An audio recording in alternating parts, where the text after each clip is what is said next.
Masih kami siarkan dari Jalan Lingkar Selatan Ciracas, Kota Serang, Banten. Selamat sore pendengar, Anda kembali dalam Mozaik Indonesia ya bersama kami.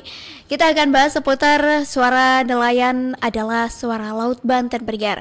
Dan kita akan bahas bersama narasumber kami, Bapak Holid Mikdar, ini selaku nelayan Banten. Kami juga sudah tersambung melalui sambungan Google Meet pendengar dengan Pak Holid. Assalamualaikum, selamat sore Pak Holid. Waalaikumsalam warahmatullahi wabarakatuh. Kabar baik Pak Holid insya Allah di sore hari ini? Alhamdulillah. Alhamdulillah, baik. Pak Holid, dalam rangka Hari Laut Sedunia nih yang diperingati setiap tanggal 8 Juni. Menurut Pak Holid sendiri, pesan penting apa sih yang harus disuarakan bersama untuk menjaga laut kita Pak Holid?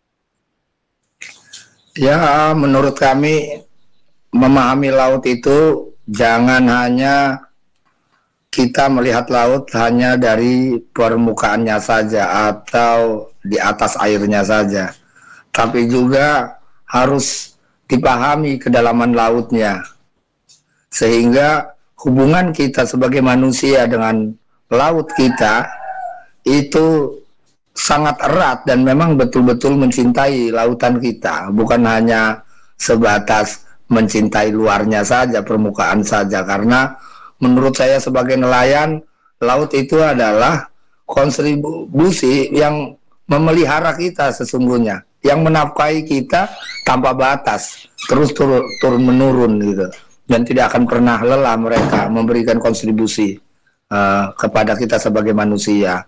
Artinya kebalikannya, kita sebagai manusia juga harus memelihara kelestarian laut. Jangan ini kemudian dirusak, dicemari, terumbu karang dirusak. Sekarang ini kan lagi rame lagi tuh, Masya Allah, saya paling mengutuk keras itu. Di sana, di Papua sana, Raja Ampat itu sampai dirusak. Dan itu adalah surganya negara kita itu. Ya kalau kita pernah ke sana, ke Raja Ampat, waduh Masya Allah indahnya alam itu kita gitu. Dan itu harus dilestarikan dan harus dijaga gitu. Memang harus ditanamkan dalam diri kita juga begitu ya Pak, untuk bersama-sama menjaga laut kita begitu ya Pak. Tidak hanya dari permukaannya tetapi juga di kedalaman lautnya kita juga harus bisa menjaganya begitu ya Pak Holid ya. Betul. Baik. Kita hubungan kita dengan laut itu satu, nggak bisa dipisah. Nggak bisa dipisah dan satu kesatuan. Kalau memang kita memahami bangsa kita ini adalah bangsa maritim yang benar-benar harus dijaga. Jangan laut hanya sebatas jadi transaksi ilegal saja di tengah laut sana. Baik. Gitu. Pak Holid, tapi sejauh ini bagaimana kondisi ekosistem Laut Banten saat ini Pak, dari sudut pandang para nelayan mungkin ya? Apakah ada perubahan signifikan dalam beberapa tahun terakhir? Apalagi mungkin sama-sama kita tahu ya Pak, bahwa beberapa waktu lalu ini juga sempat viral terkait dengan pemasangan pagar laut di Tangerang Pak, yang salah satu dampaknya juga adalah mengganggu akses nelayan kita Pak. Seperti apa? Ya, yang jelas habitat laut yang ada di wilayah kami, kuda laut saja sudah jarang kami lihat. Termasuk gurita juga jarang kami lihat. Banyak wilayah makhluk-makhluk laut, habitat ikan di laut kita hilang. Itu kemudian bisa jadi penyebabnya adalah pencemaran itu, atau mungkin ya karena banyak di hulu berdiri pabrik-pabrik yang tidak mengindahkan IPAL, instalasi pengelolaan limbahnya gitu. Dia pabrik-pabrik nakal dan hukum di wilayah kita tidak tegas. Kayak bentuk pencemaran segala macam ini nggak diindahkan, dan pemerintahan kita di daerah juga sepertinya hanya bisa kongkong lingkong saja dengan para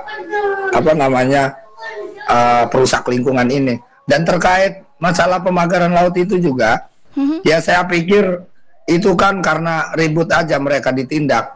Tapi banyak hal yang sebenarnya laut kita sudah dicuri oleh para oligarki.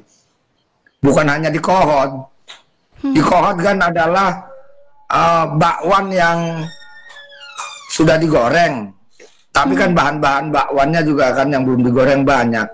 Yaitu desa-desa yang memang mereka mempunyai bibir pantai, Kemudian mereka juga rencana mau menjual pantainya seperti Kronjo, Kemeri, dan sampai Kabupaten Serang, Kemayungan. Bahkan kalau di Bojonegara sana kan itu Wilmar segala macam kan sudah coba ngurugin laut itu. Artinya laut kita udah dicuri. Baik. Nah, apa dampak yang paling nyata, Pak, dari adanya pemasangan pagar laut untuk masyarakat, atau tadi seperti yang Pak Holid sampaikan bahwa laut kita ini sudah dicuri begitu, Pak? Ya, yang jelas dampaknya bagi nelayan itu aksesnya terganggu. Gitu. Aksesnya terganggu begitu ya untuk mencari Ya, nafkah aksesnya begitu, Pak. terganggu, sehingga aktivitas kita sebagai nelayan juga masih terganggu gitu. Baik, apa yang seharusnya dilakukan oleh pemerintah, Pak Holid? Dengan kasus-kasus yang ada mungkin, seharusnya seperti apa, Pak? Dari sudut pandang Pak Holid sebagai nelayan mungkin. Ya harusnya ditindak tegas gitu kan, pelaku-pelakunya ditindak tegas. Tapi yang saat ini kami tahu, pemerintah yang notabene adalah ngurusin laut juga, mereka juga penjahat juga sama. Artinya sudah jelas mereka mengganggu laut kita, mencoba mencuri kedaulatan kita gitu kan. Tapi malah yang ditangkap juga kan klasternya saja. Dan itu kalau nggak diteriakin kan mereka juga mencoba untuk kongkong-lingkong dengan para begundal pencuri laut kita ini, yang mencoba untuk memagari laut, kemudian diuruk, dijual, dibuat kiriknya, dijadikan sertifikat, otomatis kan artinya warkah yang dilakukan oleh kelurahan setempat itu kemudian diajukan ke BPN, langsung BPN masih dia tidak lagi mengindahkan bagaimana cara mengukurnya, foto dia. Seharusnya kan terakhir pengukuran itu kan dia harus memoto di atas tanah. Dan ini tidak pernah tuh ada foto di atas laut. Dan kemudian kenapa ini harus jadi FHM, SHGB segala macam? Kalau bukan kongkong-lingkong apalagi namanya. Artinya bukan seharusnya ya. Saya nggak pernah berpikir seharusnya pemerintah tuh ini. Nihil kayaknya itu. Yang ada sama kongkong-lingkong. Kami nggak percaya pemerintahan. Gitu. Baik Pak Holid, informasi terakhir kan Kementerian Kelautan dan Perikanan ini juga menyatakan investigasi kasus pagar laut Tanggerang Banten ini telah selesai ya, seiring dengan telah ditetapkannya 4 tersangka oleh Bareskrim Polri begitu ya Pak. Tapi apakah di lapangan kasus ini memang telah benar-benar selesai, atau akhirnya juga masyarakat terutama nelayan ini tidak lagi terganggu ya dengan adanya pagar laut itu, dan mungkin seperti apa sebenarnya yang terjadi di lapangan, kondisi saat ini sebenarnya seperti apa Pak? Ya belum selesai menurut saya, karena ketika kita menyelesaikan fisiknya itu juga artinya tetap enggak seperti awal atau sedia kala sebelum ada pemagaran. Pasti ada aja sisa-sisa bambu-bambu yang masih menancap atau misalnya patah atau apa yang itu juga mengganggu gitu. Nah, sisi lain fisiknya selesai misalnya kayak gitu kan. Tapi kan sisi hukumnya juga kan harus berjalan. Nggak boleh ada orang yang melakukan pencurian perairan lah kalau saya bilang begitu. Mereka ini mau mencuri perairan laut kita, dan kemudian ini malah justru dilokalisir hanya sebatas Arsin saja, Lurah Kohod saja. Padahal ini akan terjadi juga di kelurahan-kelurahan lain yang mempunyai bibir pantai. Cuman bedanya, kelurahan-kelurahan yang lain itu belum, kalau masakan mah belum dimasak, belum digoreng gitu. Yang udah digoreng itu baru kohot gitu. Artinya kalau tempe mah udah digoreng, udah mateng. Jadi yang disikapi hanya kohot saja. Padahal mah desa-desa lain, Kronjo segala macam itu jelas itu. Mereka juga sama melakukan, sampai istilahnya Kemayungan, daerah Kemayungan Kabupaten Serang, terus pedalaman juga masih Kabupaten Serang itu melakukan juga. Cuman karena ribut dulu di Kohot sehingga mereka nyilem gitu. Berarti memang sebenarnya meskipun fisiknya saat ini sudah selesai begitu ya Pak, dengan adanya beberapa tersangka begitu, namun tetap di daerah-daerah lain ini juga harus terus ditindaklanjut, diperketat begitu ya Pak, dikawal oleh pemerintah begitu ya Pak, jangan sampai nanti laut kita, terutama laut Banten ini kembali dicuri begitu Pak Holid. Lah iyalah, benar begitu. Ya kayak macam PIK 2 yang sudah berdiri juga sudah melakukan reklamasi. Di Bojonegara sana juga banyak reklamasi. Kalau memang benar hukum mau tegak, itu banyak pencurian laut itu. Boleh dicek lah, gitu. Kalau kurang tahu nanti saya tunjukin satu persatu itu. Mana-mana aja yang reklamasi, gitu. Ini mau ngejagain negara laut kita atau yang mau menjual laut kita gitu. Saya mau tanya ke pemerintah gitu aja. Semenjak 10 tahun kemarin ini bangsa ini mau dijaga atau mau dirusak atau mau dijual gitu. Terang-terangan aja sama rakyat. Baik, gitu. Menurut Pak Holid sendiri Pak, apa yang seharusnya menjadi pertimbangan utama nih sebelum ada pembangunan di wilayah pesisir agar tidak merugikan masyarakat ataupun nelayan? Ya pertimbangannya gini, jadi anggaplah kita bicara tentang kelautan, DKP, misalnya Dinas Kelautan. DKP harusnya itu benar-benar memahami sosiologi masyarakat nelayan seperti apa. Pertanian misalnya kan, Dinas Pertanian, mereka juga harus memahami, melihat sosiologi masyarakat pertanian seperti apa. Jangan mereka melihat kami-kami di bawah ini hanya dilihat dari belakang meja saja. Nggak boleh begitu, tidak pernah utuh pengetahuannya. Kalau hanya dilihat dari belakang meja saja. Kemudian ada program ini, program itu, surat-surat sembarangan. Ya mereka nggak paham, akhirnya ada penjahat masuk juga ngerayu ini itu. Akhirnya mereka ya bersekongkol lagi. Masa iya ngomong kedaulatan pangan, justru ketahanan pangan, ruang pangannya diurung, tambak diurung, sawah diurung, laut diurung. Kan nggak ngerti saya mikirnya kalau begitu. Berarti memang artinya harus lebih diperhatikan ini nelayannya ya Pak ya, harus mungkin ada survei terlebih dahulu begitu Pak Holid ya? Kepada para nelayan. Survei, harus melihat, harus pendekatan cara benar di bawah. Itu jangan melihat dari jauh. Ya harus, bukan harus diperhatikan, nggak wajib. Wajib. Saya mempercayakan negara ini untuk mereka kelola. Negara itu milik kita bersama, dari mulai makhluk manusia sampai juga yang tingkatannya semut. Kemudian saya mempercayakan ke orang-orang yang namanya pemerintah. Saya percayakan mereka untuk mengelola negara. Itu untuk mengelola sumber daya alam, menjaga lingkungan, kelestarian alam, bukan malah merusaknya. Kerusakan-kerusakan lingkungan di laut, di hutan segala macam itu kan itu persoalan mereka yang semena-mena atau sembarangan memberikan izin, bahkan tanpa AMDAL aja mereka udah ini tuh persoalan PIK 2 tuh, galian C-nya kayak macam di Bakung, di Kresek gitu kan, kemudian di Kemeri, nanti saya tunjukin satu-satu, itu sawah produksi kok bisa jadi kayak danau seperti itu. Nah ini kan otomatis kan bicara AMDAL segala macam lah, AMDALnya nggak ada, izinnya nggak ada, dibiarkan. Lah ini kan ada pemerintah, giliran kita yang ngurus, misalnya demo segala malah justru disalahkan nanti. Maksudnya pemerintah hadir di situlah gitu, aparat gitu. Baik. Nah artinya kalau ini dibiarkan, hukum nggak tegak terus, ini mau kemana sih negara ini gitu? Termasuk kepolisian segala macam itu kapan mau negakin hukumnya? Gilirannya kecil-kecil aja, waduh, santernya minta ampun tegasnya itu. Giliran yang gede-gede aja takut, yang kencang-kencang aja duitnya takut. Jujur-jujuran aja lah. Kita udah capek nih hidup di negara ini kalau begini terus.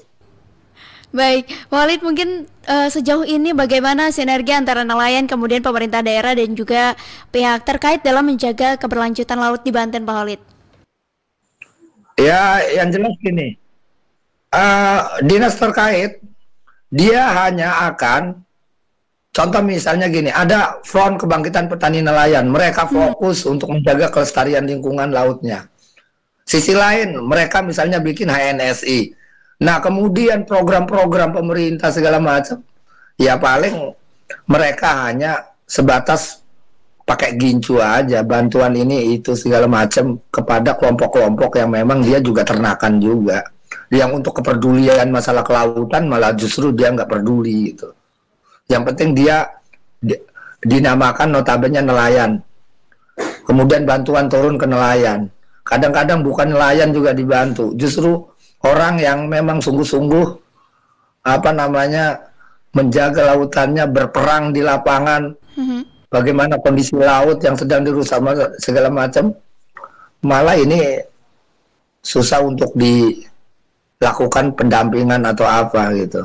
Karena ketika ada bantuan dengan orang-orang seperti itu atau kelompok-kelompok yang nggak bisa diatur lah kan, nggak ada kompromi gitu. Nah ini mereka nggak ada untung.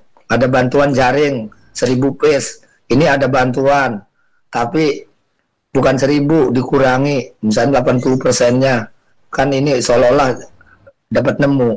Nah sementara kalau orang-orang yang mengerti tentang istilahnya prosedur aturan itu nggak boleh tuh dipotong-potong persen itu. Kasihin ada 10 kasihin. Bantuan bibit rumput laut ada 1 ton kasihin. Jangan dipotong-potong. Nah ketika ada kelompok orang nelayan yang nggak mau dipotong-potong, ya nggak bakalan dikasih. Ya udah ditinggal aja karena nggak mau diajak kompromi. Yang nggak mau kompromi dengan keburukan negatif tidak akan pernah dipandang di negara ini, baik dari kelompok nelayannya maupun warga masyarakat ya bawahnya itu. Hanya yang bisa kompromi aja, yang bisa diatur, yang bisa dikondisikan, yang bisa seolah-olah diasuh gitu. Jadi ada istilahnya rakyat tiri. Tapi ada namanya nelayan tiri, petani tiri. Ada petani kandung, nelayan kandung. Yang namanya nelayan kandung itu organisasinya bentukan itu. Petani kandung ya bentukan yang bisa kompromi dengan mereka yang suka main 4-4 lipat gitu. Kalau nelayan tiri itu nelayan-nelayan yang memang nggak mau kompromi, A itu A, B itu B, salah itu salah, benar itu benar. Kalau mau maju negara seperti itu harusnya tegas, nggak boleh pleot-pleot. Itu. Baik, tapi Pak Khalid, sejauh ini apa sih tantangan terbesar yang dirasakan nelayan Banten saat melaut, Pak? Iya, tantangan besarnya adalah kadang-kadang ya masyarakat nelayan ini juga artinya butuh pengetahuan. Karena contoh begini, hari ini laut kita, kalau nelayan pinggir itu sudah tidak kondusif, artinya ikan-ikan ini udah mulai jarang. Ikan lebih banyak ke tengah, ke lautan dalam karena memang pinggir laut sudah mulai rusak dengan pencemaran perairan juga, gitu kan, kekeruhan air juga. Kalau airnya keruh kan oksigennya kan berkurang. Ini juga bisa jadi karena dampak dulu waktu tambang pasir laut untuk reklamasi sana di Jakarta. Nah kemudian ketika kita ke tengah, kadang perahu kita juga nggak memadai untuk mengarungi gelombang yang lebih besar gitu. Nah tantangannya adalah teknologi atau cara kita melaut gitu kan, mencari ikan di perairan yang lebih tengah. Ini harus seperti apa? Gitu. Berarti sejauh ini memang mungkin sosialisasi dari pemerintah sendiri atau bantuan juga masih kurang begitu ya Pak ya? Ya mungkin nggak kurang, kalau bantuan mah banyak. Cuman bantuannya kemana kita nggak tahu. Baik, Pak Khalid, menurut Pak Khalid sendiri apa aspirasi utama yang ingin disuarakan para nelayan Banten kepada pemerintah maupun masyarakat luas, Pak? Ya, pemerintah kami berharap Anda itu adalah orang yang sudah dipercaya oleh rakyat untuk mengelola. Kalau bagian kelautan ya dipercaya oleh nelayan untuk mengelola lautnya. Nah ini hubungannya harus hubungan yang sifatnya eh, harus lebih dalam hubungannya, nggak boleh hanya sebatas gincu saja. Itu foto syuting sama nelayan, penyuluhan ini penyuluhan itu selesai. Harus lebih dalam lagi, harus benar-benar mencintai secara utuh masyarakat nelayannya.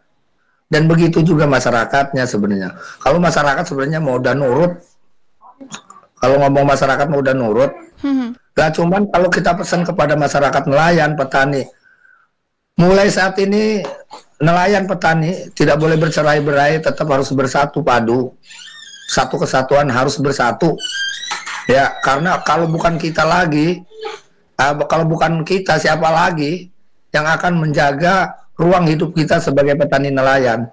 Kalau ruang hidup petani nelayan ini kemudian acak-acakan, punah, maka rumit rasanya untuk melangsungkan kehidupan sebagai bangsa dan negara, karena di situ tidak akan pernah ada protein dan tidak akan pernah ada karbohidrat.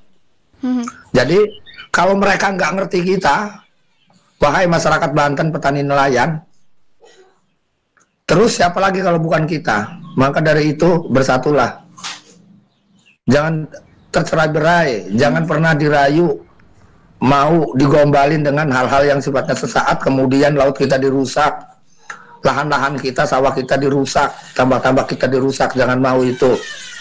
Kita harus jaga eksistensi dunia protein kita dan dunia karbohidrat kita. Kita harus tetap menjaga keutuhan bangsa kita ini supaya bisa dinikmati ke anak cucu kita kelak. Karena kalau bukan dari bapaknya saat ini, kapan lagi? Mungkin anak cucu kita nggak pernah melihat laut nanti, tidak akan pernah melihat sawah, bahkan mungkin padi itu juga nggak tahu bentuknya padi itu seperti apa. Karena sawah tidak ada, sudah menjadi gedung-gedung atau menjadi tempat-tempat rekreasi gitu. Itu pesannya. Baik, Pak Khalid, mungkin harapan terbesar Pak Khalid seperti apa untuk masa depan Laut Banten dan juga kesejahteraan nelayan, Pak? Ya, harapannya sih sangat tinggi saya itu. Bagaimana supaya nelayan kita cari ikan pulangnya udah bawa kalengan sedencis. Gitu. Lah, bukan ngehayal, kalau negara memang mau melakukan itu sangat bisa. Nelayan ngambil ikan di laut, pulang-pulang sudah jual kalengan sedencis itu. Artinya udah nelayan canggih. Lah terus satu-satunya jalan untuk itu ya harus kita jaga lautnya. Nggak boleh dicemari, nggak boleh dirusak. Terumbu-terumbu karang harus dijaga. Itu harusnya. Kalau negara memang mau benar-benar menjadi negara yang besar, harus benar-benar menjaga laut dan kedaulatan pangan. Karena ke depan pasti akan krisis pangan. Itu udah dipastikan itu. Lah sekarang lagi pada dirampokin Indonesia nih. Tambang ini, tambang itu gitu kan. Proyek ini, proyek itu, tanpa nggak mengindahkan prosesnya. Satu sisi lain orang ngecap anti pembangunan, anti investasi. Lah iya jelas lah, anti pembangunan, anti investasi. Wong proses pembangunan yang ngegarong, investasinya invasi. Ini nggak boleh, ya. Harus kompak masyarakat tuh. Baik, berarti memang masyarakat dan juga pemerintah ini diharapkan bersama-sama bisa menjaga kelestarian laut dan juga kedaulatan pangan, Pak Khalid ya. Betul. Baik, Pak Khalid, mungkin terakhir Pak, apa pesan Pak Khalid untuk generasi muda ini agar lebih peduli dan juga terlibat dalam menjaga laut kita, Pak? Untuk anak muda, udah sudahi main game segala macam itu. Saatnya kita pegang buku, kalau putus sekolah belajar, cari buku-buku bacaan, ngebaca, sering banyak diskusi tentang sosial, sering banyak diskusi tentang politik, ekonomi. Itu anak muda. Kalau anak mudanya lemah, ini nanti kesananya lemah juga. Yang suka main-main narkoba sudahilah, nggak ada gunanya. ya. Itu mulai saatnya belajar, belajar, karena ilmu itu cahaya dan bodoh itu pasti akan membawa kedoliman itu. Yang bodoh itu pasti dolim, jahil. Belajar terus buat anak muda, harus peka dengan persoalan saat ini. Kalau nggak peka bahaya kalian akan terus diinjak dan ditindas kalau nggak peka, kalau nggak belajar. Itu. Baik. Semangat anak muda ya. Baik, terima kasih banyak Pak Khalid sudah bergabung bersama kami di RRI Pro 1 Banten, Pak. Semoga di lain kesempatan kita bisa berbincang lagi dengan tema yang berbeda mungkin ya Pak Khalid ya. Insya Allah. Maaf, Sita suaranya lagi pecah. Bekas mungkin agak kurang sehat, bekas batuk-batuk, jadi suaranya agak pecah. Pikirannya juga agak demoral sedikit lagi ini. Baik, Pak Khalid sekali lagi terima kasih banyak sudah bergabung bersama kami. Dan untuk pendengar, mari kita rawat laut kita dengarkan suaranya. Amin. Dan juga kita jaga keberlanjutannya begitu ya Pak, untuk generasi hari ini dan juga masa depan. Sekali lagi Pak Khalid, selamat Hari Laut Sedunia Pak. Semoga Laut Banten tetap kaya, lestari dan juga membawa berkah bagi kita semua Pak Khalid ya. Amin. Baik, sekali lagi terima kasih banyak Pak Khalid. Selamat sore dan sampai jumpa. Amin. Assalamualaikum warahmatullahi wabarakatuh. Waalaikumsalam warahmatullahi wabarakatuh.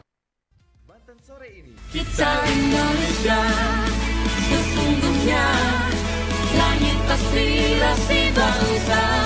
Demikian pendengar untuk Mozaik Indonesia dengan narasumber Bapak Khalid Migdar selaku nelayan Banten dengan tema suara nelayan adalah suara Laut Banten pendengar. Dan masih banyak informasi yang akan terus kami hadirkan untuk Anda, jadi pastikan Anda tetap bergabung bersama kami di 94,9 FM RRI Pro 1 Banten.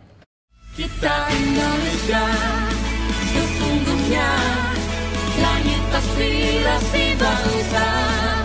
Kita Indonesia, sesungguhnya kita hadir bagi dunia. Kita Indonesia, sesungguhnya.